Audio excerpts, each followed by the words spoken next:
Well, the only way that it makes sense, and it's hard to make sense out of a nonsensical person, is that I've been very public in advocating the changing of the names of these bases and bringing down the statues of Confederate generals, and even have run those TV commercials. And since he watches TV all the time, it probably was in his mind, since he doesn't read intelligence briefings, but he watches television. But I would like to school him. I was never in the military, and usually you name the military bases after military people.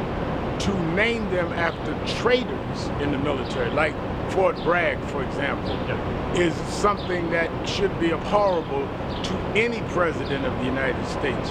And I would suggest that he name it after people, like maybe some of the blacks that served at Fort Bragg under segregated military conditions, to show the simple insult to name it after Bragg was, and the conditions that some of them had to work under. Name it after one of the Tuskegee men. I, like Donald Trump, was not in the military, but I didn't use any false information to not go to the military. Do you feel that, so you still feel that the fort should be named after military personnel no matter what? It should at least be named after military, maybe others that have served the country, but certainly not a traitor and someone that fought for the overthrow of the government that he now sits as the president and the commander-in-chief of.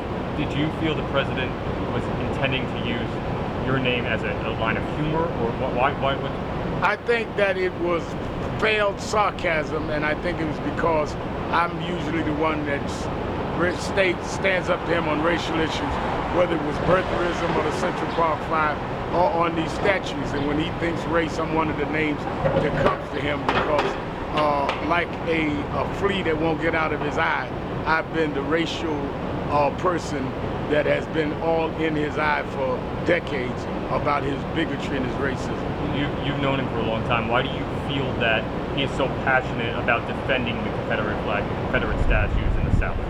You know, I used to give him the benefit of a doubt, but the only way he could be comfortable with that is he's a bigot. Why would you want to fight passionately to honor bigots unless it was fine with you? And if bigotry is fine with you, the noun form of that is that you are a bigot.